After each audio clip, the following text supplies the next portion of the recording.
Hi all, ಎಲ್ಲರೂ ಹೇಗಿದ್ದೀರಾ? ಚೆನ್ನಾಗಿದ್ದೀರಾ ಅಂತ ಭಾವಿಸ್ತೀನಿ. ನಾವು ಚೆನ್ನಾಗಿದ್ದೀವಿ. ಪ್ರತಿದಿನ ಉಪ್ಪಿಟ್ಟು, ರೈಸ್ ಬಾತು, ಅದು ಇದು ಎಲ್ಲ ತಿಂದು ನನಗೂ ಬೇಜಾರಾಗುತ್ತಲ್ವ. ಅದಕ್ಕೆ ಇವತ್ತೊಂದು ಸಿಂಪಲ್ ರೆಸಿಪಿ ರಾಗಿ ರೊಟ್ಟಿ ಮಾಡೋಣ ಅಂತ ಡಿಸೈಡ್ ಮಾಡ್ಕೊಂಡಿದ್ದೀನಿ. ರಾಗಿ ರೊಟ್ಟಿಗೆ ಸಿಂಪಲ್ಲಾಗಿ ಯಾವುದೇ ರೀತಿ ಮಸಾಲೆ ಇಲ್ಲದೆ ಇರೋಂಗೆ ಹೀರೆಕಾಯ್ದು ಗೊಜ್ಜು ಮಾಡ್ಕೊಳ್ಳೋಣ ಅಂತಂದರೆ ಪಲ್ಯ ಮಾಡ್ಕೊಳ್ಳೋಣ ಅಂದ್ಕೊಂಡಿದ್ದೀನಿ. ಬನ್ನಿ ಸ್ಟಾರ್ಟ್ ಮಾಡೋಣ. ಹೇಗೆ ಮಾಡ್ತೀನಿ ಅಂತ ನೋಡಿ. ಯಾವುದೇ ರೀತಿ ಪ್ರತಿದಿನ ಮಸಾಲೆ ನಮ್ಮ ಮನೇಲಂತೂ ಮಸಾಲೆ ಪದಾರ್ಥಗಳು ಅಷ್ಟೊಂದು ಇಷ್ಟ ಆಗಲ್ಲ ಯಾರಿಗೂ. ಅದಕ್ಕೆ ಇವತ್ತು ಮಸಾಲೆ ಒಂದು ಸ್ವಲ್ಪನೂ ಯಾವುದೇ ಮಸಾಲೆ ಹಾಕ್ದೇ ಮಾಡೋಣ.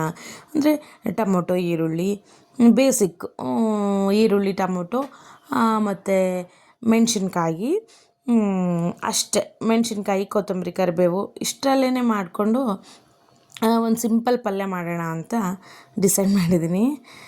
ಎಲ್ಲನೂ ತೊಳ್ಕೊಂಡು ರೆಡಿ ಮಾಡಿಕೊಂಡು ಬನ್ನಿ ಹಾಗೆ ತೋರಿಸ್ತಾ ಹೋಗ್ತೀನಿ. ನೋಡಿ ಹೇಗೆ ಮಾಡ್ತೀನಿ ಅಂತ. ರಾಗಿ ರೊಟ್ಟಿ ಅಂದರೆ ನಮ್ಮನೇಲಿ ಎಲ್ರಿಗೂ ತುಂಬಾ ಇಷ್ಟ. ಈವನ್ ನನ್ನ ಮಗನ ಕೂಡ ತುಂಬ ಇಷ್ಟ. ಅವನಂತೂ ತುಂಬ ಇಷ್ಟಪಟ್ಟು ತಿಂತಾನೆ ಸಖತ್ತಾಗಿ. ಅವನಿಗೆ ರಾಗಿ ರೊಟ್ಟಿ ಒಂದು ಫುಲ್ ತಿಂತಾನೆ. ಇವಾಗ 5 ವರ್ಷ ಅಲ್ವಾ ಅವನಿಗೆ. ಒಂದು ಫುಲ್ ರಾಗಿ ರೊಟ್ಟಿ ತಿಂದು ಸ್ವಲ್ಪ ರೈಸ್ ತಿಂತಾನೆ. ನೈಟ್ ಊಟಕ್ಕೆ ಯಾವಾಗಲೂ ಚಪಾತಿ, ರಾಗಿ ರೊಟ್ಟಿ ಏನೇ ಮಾಡಲಿ ಅವನು ಒಂದು ಫುಲ್ ತಿಂದುಬಿಡ್ತಾನೆ. ನಿಮ್ಮ ಮಕ್ಳಿಗೂ ಹಾಗೆ ಕಲಿಸಿ ರೊಟ್ಟಿ ತಿನ್ನೋದನ್ನ. ಯಾಕಂದರೆ ಇತ್ತೀಚಿನ ದಿನಗಳಲ್ಲಿ ರೊಟ್ಟಿ ಮಾಡೋರು ಕಡಿಮೆ ಆಗಿದೆ, ರೊಟ್ಟಿ ತಿನ್ನೋರು ಕೂಡ ಕಡಿಮೆ ಆಗಿದ್ದಾರೆ. ಅದನ್ನು ರೊಟ್ಟಿ ಅಂದರೆ ಸ್ವಲ್ಪ ಗಟ್ಟಿ ಅಲ್ವಾ, ಎಲ್ಲರೂ ಹೇಳ್ತಾರೆ ರೊಟ್ಟಿ ತಿಂದವನು ಗಟ್ಟಿ ಅಂತ. ಅದು ಗಾದೆ ಮಾತೇ ಇದೆ. ಅದಕ್ಕೋಸ್ಕರ ಅದರಲ್ಲೂ ರಾಗಿ ರೊಟ್ಟಿ ಅಂದರೆ ತುಂಬ ಹೆಲ್ತ್ಗೆ ಬೆನಿಫಿಟ್ಸ್ ಇದೆ. ಸೊ ಮಾಡ್ಕೊಂಡು ತಿನ್ನಬೇಕು ರಾಗಿ ರೊಟ್ಟಿನ. ವಾರದಲ್ಲಿ 1 ಸರಿ 2 ಸರಿನಾದರೂ ತಿನ್ನಿ. ಸಿಂಪಲ್ ಪಲ್ಯದ ಜೊತೆಗೆ ಒಂದು ರಾಗಿ ರೊಟ್ಟಿ ತಿನ್ನೋದ್ರಿಂದ ಹೆಲ್ತ್ಗೆ ತುಂಬಾ ಬೆನಿಫಿಟ್ಸ್ ಇದೆ. ಮಾಡಿ ಬನ್ನಿ ನೋಡೋಣ. ಶುರು ಮಾಡೋಣ ನಾವು.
ನೋಡಿದ್ರಲ್ಲ, ರಾಗಿ ರೊಟ್ಟಿ ಜೊತೆ ಸಿಂಪಲ್ ಹೀರೆಕಾಯಿ ಪಲ್ಯ.